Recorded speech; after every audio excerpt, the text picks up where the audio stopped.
Boas-vindas a todas as pessoas que estão aí ao vivo e que venham assistir esse programa que fica gravado no YouTube, no Instagram. Venham participar, deixem suas perguntas, proponham, perguntem, peçam temas que a gente vai procurar trazer aqui. Bem, vocês sabem que muitas vezes temos convidados aqui para contar coisas sobre as questões relacionadas à sexualidade, relacionamentos de casais e saúde mental. Dessa vez eu tenho Sidney de Sessa. O Sidney é psicólogo e ele vai contar um pouco sobre essa interação da psicologia, do psicólogo, no mundo com os médicos, com os urologistas. Sidney, obrigado por estar aqui, porque é importante ter essa conversa. Eu que agradeço o convite, obrigado, Oswaldo, por mais uma vez estar aqui, né? Na verdade, hoje, falando de algo que começamos juntos, né? O Oswaldo foi meu professor na faculdade, posteriormente foi meu supervisor e hoje é o meu colega de trabalho e me deu essa oportunidade muito gostosa de estar aqui conversando com vocês, de estar junto com ele, né? Para falar do trabalho que nós aprendemos a fazer juntos, né? Que é a questão do trabalho com o médico urologista junto com o psicólogo, que hoje aparentemente está mais tranquilo, as pessoas têm um contato melhor. É mesmo, né, de Sessa? A gente chamava ele de Sessa porque tinha outro Sidney na clínica também. Que era o né? nosso urologista. Essa é uma coisa que você está contando que tem uma grande importância. Quer dizer, a psicologia, a princípio, sempre foi uma ciência, uma prática científica, uma prática profissional que sempre tendeu a trabalhar isolado, mesmo porque nós temos muitas vezes assim, pacientes que ficam bastante tempo com a gente por uma série de razões. E havia uma discussão importante com relação a trabalhar em contato com os médicos nas questões de sexualidade. E você tem se mantido nesse contato, nesse trabalho, desde que se formou lá na década de 1980. Isso, já faz muitos anos, né? Nós começamos e numa época difícil, onde o acesso ao urologista não era tão fácil como hoje. Verdade. Era difícil conseguir esse contato, era difícil conseguir o tempo do urologista, no meu caso, que trabalho com sexualidade masculina, de conseguir o tempo para conseguir oferecer uma proposta de trabalho e pedir um desafio. Pois é. E explica pra gente, assim, talvez até colegas ou que estejam estudando psicologia queiram tentar entender assim, o que nós precisamos fazer para facilitar esse contato, essa aproximação do grupo dos médicos. Porque você está falando do urologista, mas eu posso pensar no ginecologista, endocrinologista, psiquiatra, cardiologista. Médico em geral. É verdade. Como acessar? Eu acredito, Oswaldo, que o que falta muito para nós psicólogos é aquela coisa de ir atrás com confiança, né, e pedir o desafio para poder começar a fazer um trabalho. Né? Então eu vou lá, eu me apresento, te apresento o meu trabalho e se eu sentir que você não está muito convencido ou que tem as suas dúvidas, eu te peço um desafio. Vamos pegar um caso juntos. Em cima desse caso a gente debate. E aí começa a desenvolver. Né? Aí você começa a atender o paciente em conjunto com o médico. Né? Mas em conjunto na mesma sala? Não. Quando eu digo em conjunto, é cada atendimento no seu set, no seu espaço, né? Mas sempre tendo autorização do paciente para que a gente possa trocar informações com o médico quando necessário. Isso tem uma série de importâncias, né? Porque existem situações, vamos chamar assim, casos, né? Quer dizer, pessoas com problemas que têm tem problemas físicos e tem problemas emocionais, tem problemas do corpo e tem problemas do relacionamento a dois. E aí as duas coisas precisam ser cuidadas, então. Isso. E muitas vezes, inclusive, vai poder aparecer, no caso, uma terceira pessoa, que é a médica ginecologista do paciente que eu estou atendendo. A esposa do paciente. Não é? Porque às vezes a gente está atendendo um paciente... em trabalho você percebe que na verdade existe um problema por parte da parceira que está interferindo com este caso e você vai ter que acessar então essa parceira, convidá-la, né? E se possível acessar essa médica para a gente poder então fazer nessa interdisciplina um acompanhamento para esse casal. Então o rapaz chegou sozinho, como ele sendo o portador do problema.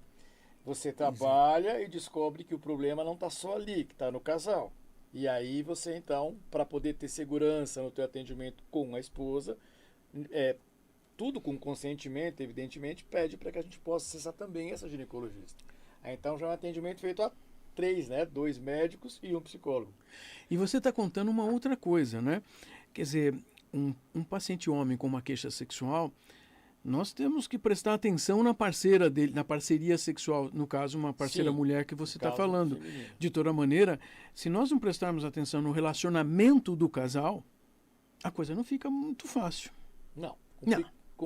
complica bastante, É. porque se o casal não se comunica, se o casal não tem aquela empatia, não tem aquela coisa no dia a dia, não vai ser na intimidade que isso vai aparecer. Né? E muitas vezes você está com casais, mesmo os homoafetivos, que a gente também está atendendo agora em grande quantidade, Isso. que a gente percebe que o momento da intimidade é o único momento que eles têm juntos. Né? Então as trocas, as coisas não são feitas, e aí realmente chega na hora H, não dá certo.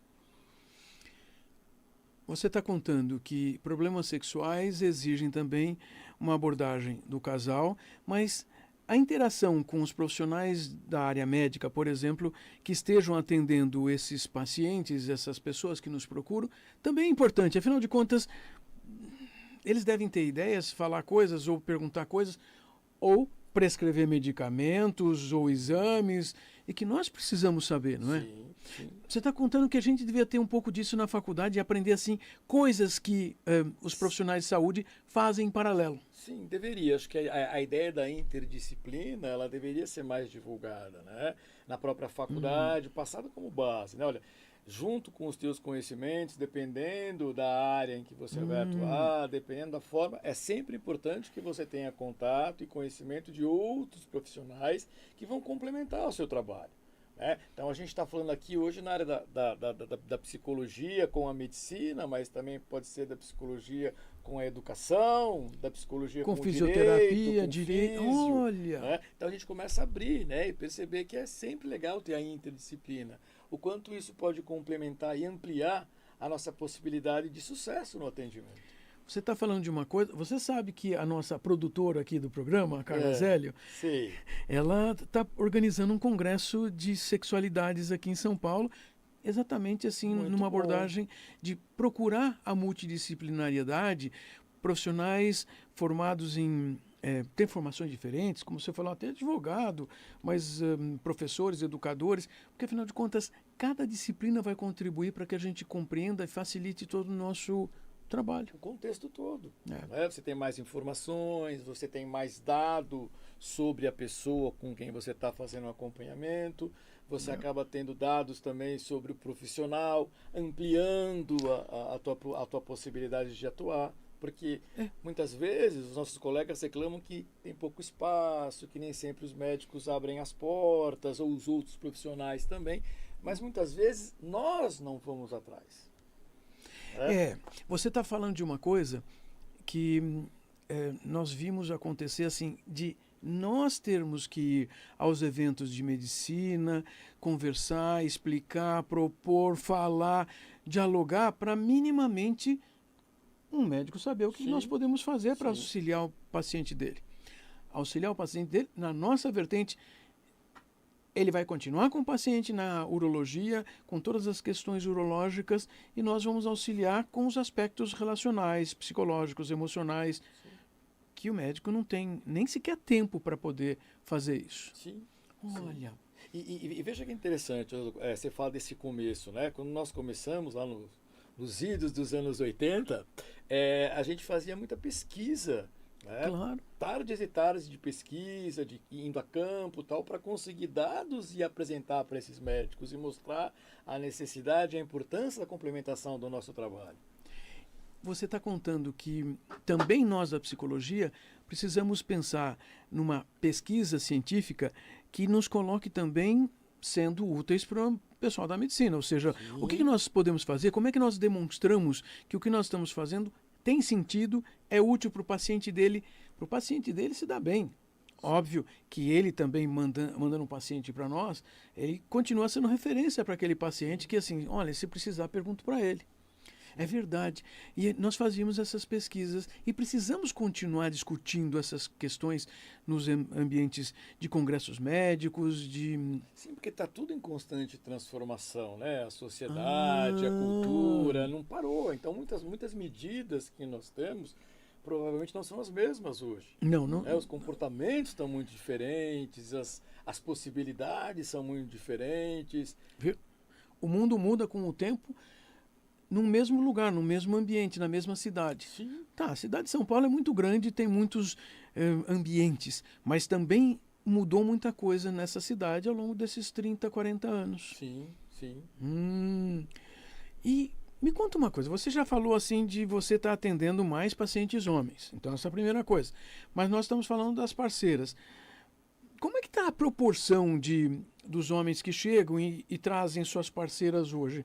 Como é que você vê assim? A cada 10, você vê quantas parceiras junto dos seus pacientes homens? Olha, Dudu, isso é interessante. Né? Ah, Pela minha experiência, eu diria assim, que a cada 10 pacientes eu vou ter acesso a uma parceira. uau! Né? E na maior parte porque os próprios pacientes não querem que a esposa, namorada, enfim, participe. Que interessante. Né? Eles não gostam, preferem seguir sozinhos. Eu tenho, inclusive, alguns pacientes, no momento, que a esposa nem sabe que fazem terapia. Né? E aí é aquela dificuldade, porque a gente fica de mão amarrada, porque a gente precisa do dado, a gente sabe que é importante, mas a gente tem a negativa e a gente tem que respeitar.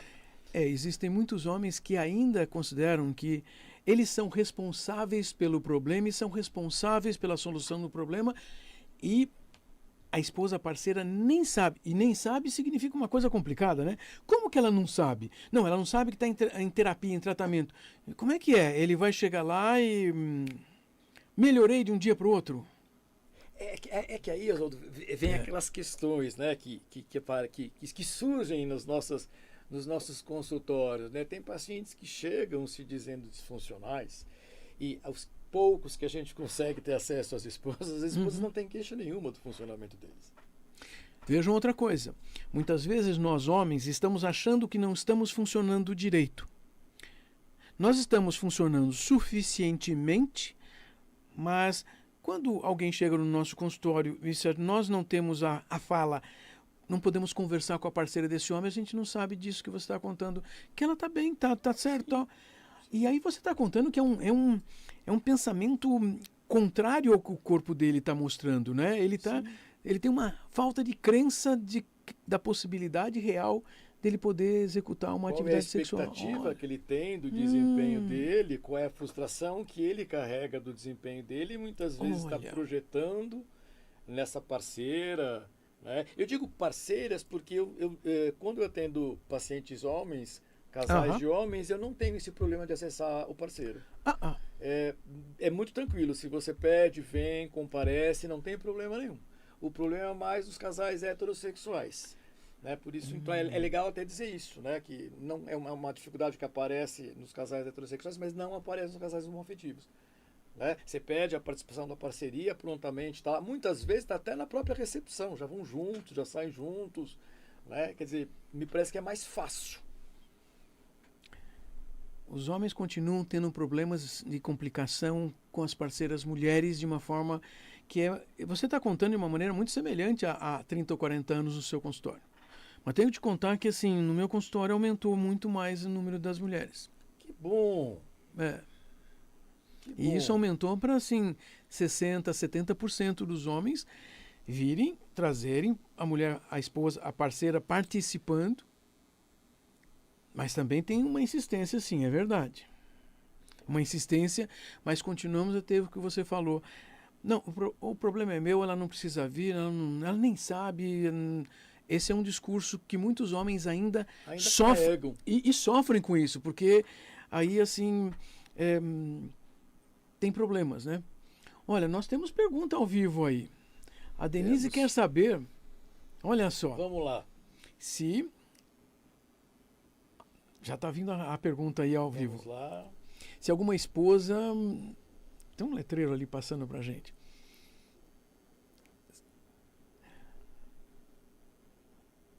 esposa. Se alguma esposa procurou... Mulheres vêm procurar espontaneamente pelo problema do marido? Interessante essa pergunta. Eu já tive algumas situações, posso colocar assim, onde esposas me procuraram porque sabia que o marido estava em terapia, mas não estavam autorizadas para conversar comigo pelo marido. Então eu não pude atender. Então é uma outra coisa que acontece, né? Que a gente tem que saber lidar. Então são duas coisas, né? Acolher, não fechar o espaço e acolher, mas dizer, olha, eu não posso conversar com você. Sim, nós não temos permissão do nosso paciente homem de falar com ela, mas podemos dizer para ela assim, fala com ele, diz que você quer vir, fala alguma coisa, porque eu não posso. Exatamente. Mas tem uma outra coisa que acontece comigo com uma certa frequência. A cada 3 pacientes homens, a esposa entra em contato primeiro para saber quando, que horas, como é que não é, como é que tem que marcar, ou seja, delas estarem encarregadas pelos seus maridos para procurarem a terapia. Isso acontece também, mas é como se elas fizessem toda a aproximação, mas depois não participam. E muitas vezes não participam. Muitas vezes interessante isso, porque vão, ajudam, marcam, muitas até negociam. Ela participa. É como se ela fizesse o papel da secretária, porque tipo assim, não é comigo, você vai lá e resolve, mas já marquei. Eu quero que você faça, vai lá. Sim, mas os dois, o casal é importante. Sim. Olha só, porque a sexualidade, né, Oswaldo, quando a gente fala de problemas, de questões sexuais, o problema é sempre do casal. Essa é uma insistência que nós temos aqui no Café com Sexologia, porque nós sempre estamos falando de relação de casais. Até mesmo quando são 3 no casal, quando um trisal. Você já atendeu o trisal? Não, nunca atendi. Trisais, pessoas, assim, um casal formado de 3 pessoas, não é uma coisa comum na nossa cultura. Poucas pessoas vão saber que ali no apartamento X ou na casa Y, um amigo ou até mesmo um parente, sejam 3 pessoas num casal. É muito difícil de acontecer porque a gente não ouve.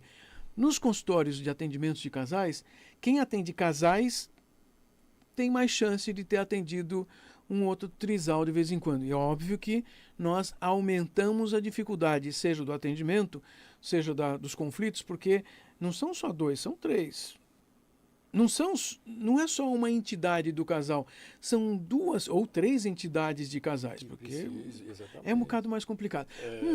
E vem cá, curiosidade, vou aproveitar e fazer perguntas de curiosidades, né? Nessas interações, por exemplo, você atende então há 30 anos você atendeu um paciente, alguma vez você atendeu filhos desses pacientes também? Já. Já, inclusive no momento estou com um filho de paciente antigo também em acompanhamento. Mas o filho sabe que o pai era teu paciente? Sabe. O pai, na dificuldade, né? Conversando com o pai, filho jovem, de 20 e poucos anos, na dificuldade, conversando com o pai, coloca, e o pai lembra e encaminha. Falou, você pode atender meu filho. Tá, o que é muito gostoso, né? Claro. Você tem uma confiança. Exatamente, claro. saber que você... Você está contando que quando já existia médico de família, agora tem psicossexólogo de família. Olha, a gente pode chegar lá, né? Por que não? Isso é importante estar... O terapeuta familiar, né? Aquele profissional que está o tempo todo ajudando, trabalhando com as questões, a sexualidade, o relacionamento, os desencontros. Mas é interessante quando você fala assim, porque eu acho que soa e deveria estar soando para as pessoas que estão ouvindo, de que a terapia, a psicoterapia, implica num grau de confiança onde alguém que passou por nós há 20 ou 30 anos, olha o filho, percebe que o filho tem alguma dificuldade e diz, pode procurar que eu já fui lá. Por quê? Primeiro, um pai e filho deveriam ter uma aproximação importante assim. Sim. Nem sempre tem, porém, quando tem e passou por um terapeuta e que foi se sentiu acolhido, né? Foi um processo facilitador, conduziu à superação de situações problemáticas, ele vai sim encaminhar o filho. Olha, que legal. Isso é gostoso, é gratificante, né? E quanto deve ser também para esse filho, né? Conversar com o pai e ter essa troca, olha, também passei por isso, vamos lá, vamos se ajudar. Acho que isso é muito bacana. Já começa o processo terapêutico, né? nesse encontro do pai com o filho, indicando o agente posteriormente para o atendimento. Aliás, indo para um último tópico, para a gente pensar uma coisa, você está contando que muitas vezes uma parte do processo terapêutico ele é um processo meio educativo, porque ele conduz a alguma coisa que não é uma psicoterapia, mas conduz a alguma coisa que exige também um processo psicoeducativo. Tem finalidade dentro da psicoterapia, mas é um educar, levar uma discussão, promover o nascimento de um conhecimento. Educação. Aliás, um dos primeiros artigos que a gente publicou juntos foi sobre educação sexual, não é? Sim, foi o primeiro trabalho que a gente fez junto. Foi orientação, nós fazíamos orientação sexual para adolescentes nas escolas públicas, acompanhando tudo aquilo que a lei determinava na época, a concretização dos pais, programação, reunião com os pais, e era sempre muito gostoso. Né? Mas mesmo nessa época, lembra, Oswaldo, a gente tinha uma certa dificuldade, porque a gente conseguia acesso nas escolas públicas, e quando a gente queria fazer isso em escolas particulares, que tinham alguma orientação religiosa, não aceitavam o trabalho, porque muitas vezes, quando ia se falar sobre os métodos anticonceptivos e outras coisas, ia de encontro com a religião. Então foi um trabalho que a gente fez bastante grande, muito bom, inclusive premiado, né? Nas escolas públicas, foi muito bacana. Pois é, por isso que eu estava querendo trazer essa lembrança para a gente, porque uma parte do nosso trabalho, também no consultório, é educar. Sim. Afinal de contas, a psicoterapia tem uma parte educativa, que é o conversar, conduzindo a fazer nascer compreensões, saber o que é sexualidade, como é que nós funcionamos, como é que as pessoas se relacionam. Olha, Sidney, tá muito gostoso retomar coisas aqui. Gostoso, a gente vai lembrando, né? Vai revivendo. Essa é uma das funções. E tem muita história aí. Essa é uma das funções.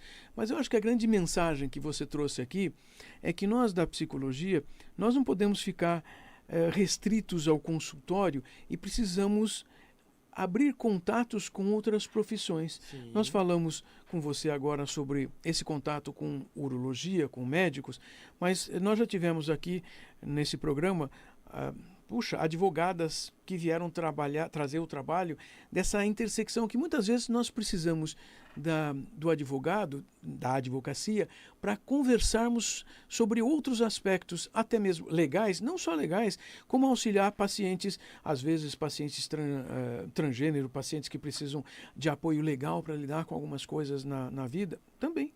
Sim. Mas outras profissões. Então você está contando de educação no finalzinho também, isso vai juntando. Vocês estão ouvindo, lembrem-se, nós da psicologia, então, podemos estar solicitando que um paciente vá procurar se consultar com um médico X ou Y, um tipo de médico especial, porque a questão da sexualidade, o nosso corpo, também exige muita atenção, muitos cuidados que precisam... Também não é qualquer médico. Tem que ser aquele médico que sabe o que está fazendo. Tem que ser um médico que acolhe, né? Eu acho que tem que acolher, claro. Ter essa parceria onde o acolhimento existe em todas as indicações. É verdade. Sair um pouco da mesa, sabe? Pois é, Sidney. Nós estamos, assim, terminando já o nosso programa e queria deixar, assim, o convite para você estar indo lá participar, assistindo, conversando com os nossos... nesse congresso no Sinsex, que vai acontecer no mês de maio, de 8 a 10 de maio de 2025, vou contar para você que nós fizemos convites para novos pesquisadores, ou seja, não tem nenhum antigo pesquisador, não tem nenhum antigo professor, exceto 2 estrangeiros que são importantes para nós também, mas a nossa busca é trazer os novos pesquisadores. Sabe aquela coisa para nós sentarmos e a gente... Caramba, como é que eu nunca pensei nisso antes? Começar então, de novo, né? Resgatar. Então, se quiser participar conosco, é convidado nosso, porque você está na nossa história conjunta. Vamos sim. Quero agradecer a tua participação. Eu que agradeço mais uma vez o convite. É sempre muito gostoso estar com você, relembrar uma série de coisas do antes, depois, durante o programa, enfim, o tempo todo. E, lembrando de alguma outra coisa que você queira, eu queria falar de um assunto específico, me avisa, voltamos aqui aí para falar de assuntos específicos. Não de um assunto específico, mas eu queria também lembrar, né, lembrar você, óbvio, que relembrar e o pessoal que está assistindo, que em 90, mesmo com toda a dificuldade, nós instalamos o serviço de sexualidade no hospital em Catanduva. Né? Que não tinha nada na urologia, e nós chegamos lá e fizemos toda a instalação, deixamos um serviço totalmente pronto. O Sidney esteve indo lá toda semana. Toda Catanduva semana é longe ia, para... É verdade. E a gente instalou e está lá, está funcionando até hoje. Mudou o nome do hospital, mas o serviço continua lá. Viu? Então eu acho que é uma vitória aí, né? Em 90 ter conseguido isso e está funcionando até hoje. Né? Bom lembrar disso. Mais uma vitória nossa aí do passado. Obrigado, Sidney. Obrigado, Oswaldo. Semana que vem temos mais. Café com Sexologia, todo domingo, 8h30 da noite. Semana que vem vamos falar de educação sexual com crianças, porque muitos pais querem saber essas coisas. Eu acho que tem esses assuntos importantes para discutirmos. Vamos lá? Até mais, gente.